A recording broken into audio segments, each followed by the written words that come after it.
Okay, it should be running. Okay, Jenny and I are back at it again. We're at AMC. We just got done seeing the new Suspiria. It's taking place in the 1970s in Germany. A bunch of witches running a coven out of a dance studio. A bunch of weird shit happens. For me, I think the first act, because it's broken up in a bunch of acts, the first act was kind of boring and nonsensical. It seemed to be at the time. I was kind of swimming. I saw one guy get up and leave. He never came back. But by the time the end of Act 2 and maybe the beginning of Act 3, it started to pick up. I actually liked it. It ended up being really good. I did see two women get up and leave, I think in the third act. They never came back. I don't know what the problem was. It is, I just got to say, it is a pretentious kind of an art flick the way it starts. It's very European. It's not really done in an American style. I wouldn't even really say an Italian style. It seemed very bland and boring at first. It got pretty colorful, and some weird shit happened in it. We can't do any spoilers. I'd recommend the movie. Just don't expect a Hollywood style movie. All right, it's a fucking trip. Other than that, I liked it. What'd you think, Jenny? Really, I thought you were gonna hate it.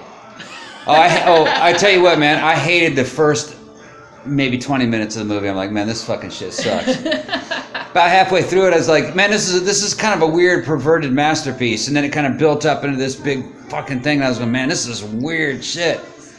Yeah, I have to say, okay, so I'm imagining that most people that are going to go see this movie are familiar with the original, obviously. Yeah, see, I've never seen it, so I'm just like, I didn't even know what the movie was about. Okay, so I have to say that when I first heard that they were remaking this, I was really pissed off. So I'm like, how can you remake Suspiria? It's a classic and stuff. But actually, I have to say, I'm really glad. The movie, it pretty much just took the bare bones story of the original, you know, American dancer, Susie Banyan. She goes to Germany to a dance academy, you know, just like the original movie. A lot of the characters are the same and stuff, like character names and things like that. You know, all the teachers' names are the same. But other than that, they went in a kind of a different direction with it, which I think was a really good idea. Other than doing like Dario Argento's thing where everything was very operatic and very like brightly colored and like everything was very Baroque. They kind of went the opposite way with it. They said it was like very dingy, very gray, with just like hints of color. Also, I liked that they added a lot of backstory for Susie Banyan. They added a lot of backstory for the Coven, like you got to know what was going on, like with the Coven and everything. They actually added a really interesting, like, political element of like what was going on in Berlin in 1977. Yeah, I don't want to get into that too much. Yeah, and kind of like a lot of this shit she's talking about. As a first-time viewer, not really knowing anything about the story, I don't know if I was misunderstanding it or reading into it. It's kind of a convoluted story. It's kind of confusing. I thought maybe that my interpretation is that the witches actually brought the Third Reich into being. That might, you know, that might be, like I said, it added this whole thing that wasn't really in the original, and I like that. I like that it kind of like deepened the story somewhat. And like I said, just because they kind of they had a different screenwriter on this, but they had like the original script by, you know, Dario Argento and Dario Nicolodi, obviously. But they just, like I said, took the bare bones story and they added like a lot more elements to it.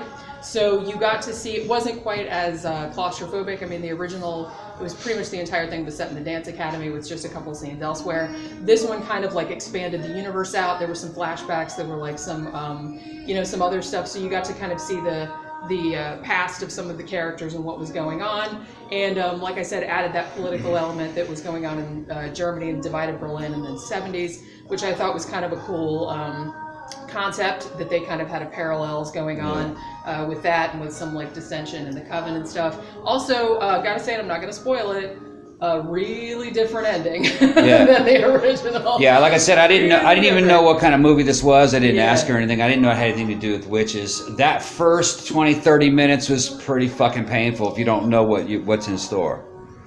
You have to be patient. You have to let this movie unfold, and once it does, it's pretty fucking weird. It is very weird. It's actually like weirder than the original. Yeah, and I'm not sure I totally understand everything that would happen. I'd probably have to see it again. I don't know. It's 2.5 hours long. I don't know if I'd sit through it again. That's the only thing. At the beginning of it, I didn't. This is it had, you know, there are a lot of elements of this kind of remind me of The Shining too, to where you're not really sure what's going on. That was a good, I thought it had like a very Kubrickian it vibe does at times. It does. Like, which I thought was kind of cool. Yeah, but other than that, we really can't really say much about it. Like I said, I don't really want to spoil. Oh, I Yeah. also want to say Jessica Harper, obviously, who played Susie Bannion in the original Suspiria, makes a cameo appearance. Okay. So look out for that. It's near the end. Yeah, it's good. It's a pretty good flick, you know what I mean? But like I said, be patient with it. It's very art housey. Yeah. So like, if you don't have Very patience for that, pretentious, it's like 2.5 hours and long. it takes a while So for it to if get. you don't have patience for that, then you'll probably hate Yeah. it. But I really, really dug it. All right.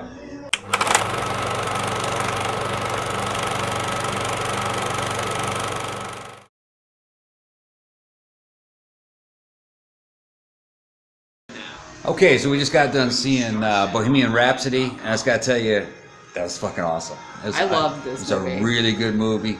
Boy, I tell you what, the acting was fantastic. I mean, he had Freddie Mercury down. Yeah, that was like spookily. Like Yeah. when I was watching the movie, like I forgot that Right. wasn't really Yeah. Freddie Mercury. Yeah, you forget that He that's just not completely loses himself in the character. It's amazing. especially during like his onstage performances, his blocking and all the moves that Freddie Mercury did on stage. I mean, he's just fucking perfect. But it goes throughout the entire history of the band. Freddie Mercury is kind of like his family background. Also, like what his relationship was like with his first wife and girlfriend, and then the whole thing about kind of like his relationship with guys kind of took over his life, and but he really couldn't get away from his first wife either. He was really in love with his wife, I think too. But yeah, a really good movie. And one thing I did notice is that it did. Because we lived through a lot of that. We were at least little kids in the 70s. Well, the Live Aid concert. Live Aid, I saw that like in '85. I was 13 years old. They perfectly captured the feelings of the time. That's what it was like. Yeah. And if you're a younger person, you're into like 70s and 80s culture and what the music was like then, you got to see this movie. Yeah, because that's the way people were. I mean, it's like, it follows the same thing as like a lot of like, music biopics, but I have to say that I love music biopics, and especially ones about like, I love like Velvet Goldmine and all this kind of stuff. Yeah. I especially love ones about fabulous freaks. You know what I mean? Like people that are like misfits, and then this whole band is a bunch of misfits. But they're fantastic, and it's like everybody finally has to like acknowledge how awesome they are. And then they become the champions. And then and it's like, and it's just, I fucking love that whole thing. And this whole thing was just like the total embodiment of that. Yeah. And I'm just like, it's just fantastic, and I love the guy that played it, and it's like, because we really like Freddie Mercury. I predict that this movie will do very well. It's a very feel-good movie. I mean, even though everybody knows like how it ends, but I like that they didn't really dwell on that a lot. Because everybody knows, what happened. Yeah, well, Freddie achieved what his goals. But what he wanted went to do, out on like a high note, and that's kind of how they ended it. And that that fits in with his character. That's what he was. He was a self-made. He basically changed his name. He changed his whole background. Yeah. It's like he kind of invented himself. I had no idea that he was Indian. Yeah, a lot of people didn't know that. I had no idea. I just thought he was just a random white guy. A lot of people didn't know that. Yeah. But that was interesting, like how they... When he was first starting out, like in Britain in the 70s, and everybody was calling him a Packy and all this. Yeah, it's kind of Pakistan, but it's like, Britain in the 70s. Yeah. I also like the fact that because of the times, none of it fits into this era's kind of stereotyped gender identity politics. They didn't play that back then. There was no rule books. They were just breaking all the rules. Well, I like that they. There wasn't a rules. There wasn't a way to be gay. They were just gay guys. It was a lot more fluid, I think, back then, because it was something that was kind of new. That was just like, Yeah. You know, obviously it's not new, but it was something that, you know, was kind of coming into at least the counterculture where it was like everyone was just experimenting with everything. Yeah. So it wasn't really like a big deal. Right. For people, well, it was for people who weren't in the scene. For people who weren't in it, right. But they didn't matter. Nobody cared about that. Right. But like I said, honestly, I really, really like this movie a lot. Good flick. It's a feel-good movie. Like I said, it's I wouldn't mind seeing it again, actually. Yeah, and the sound is fantastic. You want to see a high-quality version of this. And we saw it. This like Monday afternoon. There was like a lot of people in there. I also predict there'll be an uptick in Queen albums sold. Oh, I'm sure. Because I actually was oh yeah, I forgot how cool that song was. I was thinking that too. And I was like, I want to buy that album. Because I used to have some on vinyl. I don't have them. Yeah. I need to like rebuy those. Yeah, but definitely, this is going to be a good movie. This is probably going to be one of the top movies of the month. I'm guaranteed. Well, this was one of the ones we were really looking forward to. So I'm glad that it was, everything expected. It was actually better than I expected. Yeah, it was good. Yeah. All right, see you around, guys.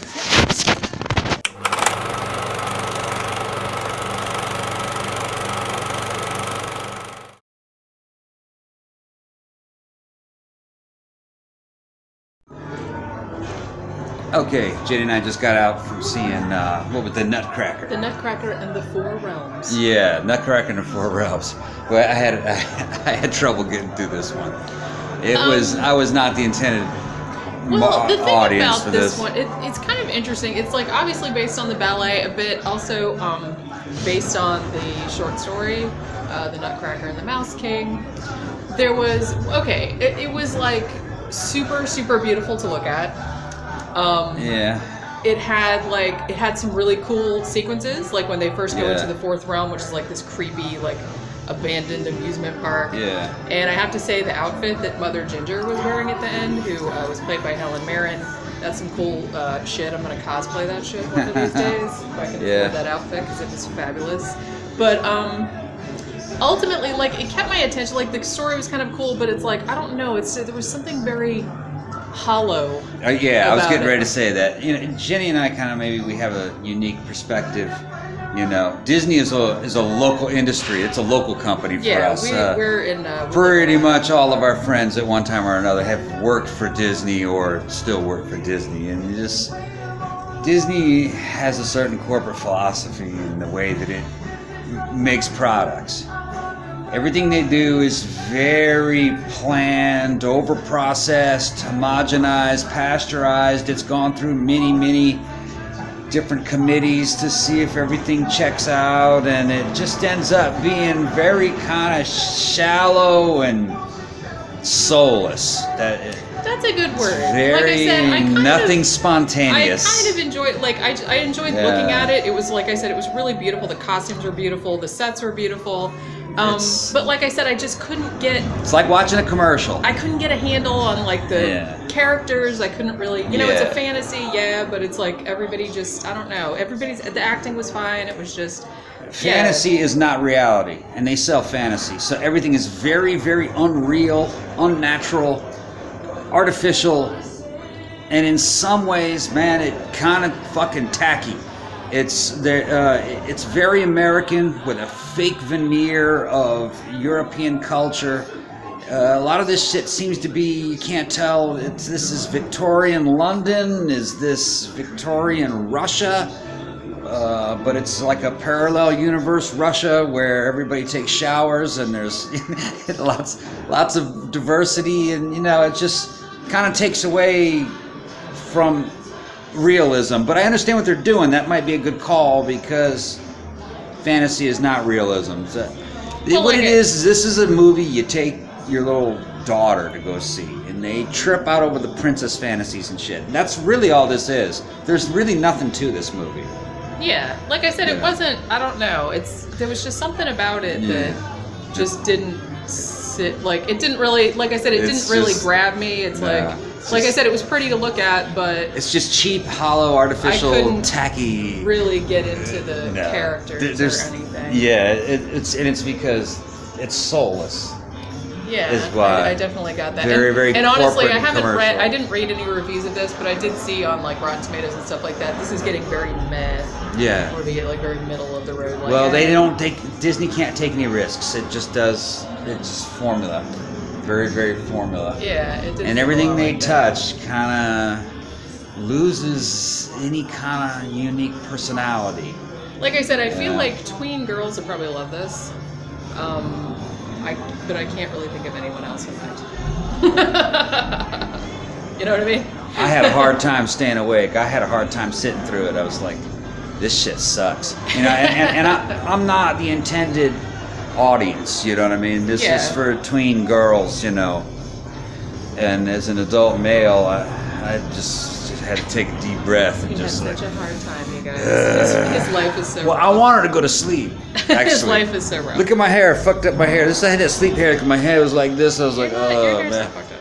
Yeah, I had, But yeah, that was the third movie this week, and I was just lucky we saw it in Dolby with the big fat people chairs, and you could get we lay saw it down. in the big like Dolby theater with the nice comfortable Yeah. recliners and shit. Yeah. And there was another thing So is it's that super the comfy. musical score was actually pretty decent. I mean, there was a lot of good things about it. It's just that it's hard Yeah, to that's sell. what I mean. It's like it in aspects of it, like the ballet portions were really cool. It's like the costumes were cool, the sets were cool.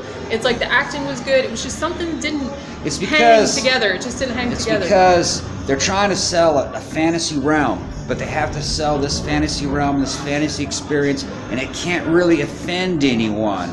So they go over it and over it, and they tweak it and tweak it. And it's so pasteurized, and it's gone through so many committees that there's absolutely no spontaneity in it. It reminded me a lot of, I'm not sure, I haven't read the short story that it's based on. It reminded me actually a little bit of the Chronicles of Narnia. Yeah, well, they were trying to do that, actually. Yeah. I detect that they're doing some rip-offs of that kind. Now, here's another thing, though, that was weird. There was sexual innuendo in this. There was. Well, for us, like, thinking about it. Because here's the thing. And you know what? Every Disney movie I've seen always had some underlying sexual innuendos I have about to say, like, strong, hard men and their weapons, and then the girl that was sending a quiver up her spine, and there was some weird daddy issues with the girl. It was. Well, like I said, It was kind of. I've always been like, you know, maybe this goes back to like a more innocent time, and like I said, the part that was in the quote unquote real world was supposed to be like Victorian England or whatever. I've always been kind of creeped out by like father-daughter dances and stuff. I know they still do them nowadays, but that's always been really creepy to me. And it's like you're wearing your mother's dress. Yeah, that seemed a little weird. Maybe it's not weird to some people. Maybe we're just perverts, and that's our problem. But it's like, well, but they did throw some innuendo in this movie, really and we know that Disney's filled with fucking freakazoid people that work there. Man. So, like I said, I don't know how much of that was in the source material, but some of that did make me go, okay, well. They're just going with the daddy issue things. Yeah, it's a little weird, but yeah. So you know, like I said, if you have tween girls, they probably love the shit. So getting to see this, it's like it was all right, but you know, I couldn't get into it. I just thought it was tacky. It was tacky, overdone, soulless corporate bullshit.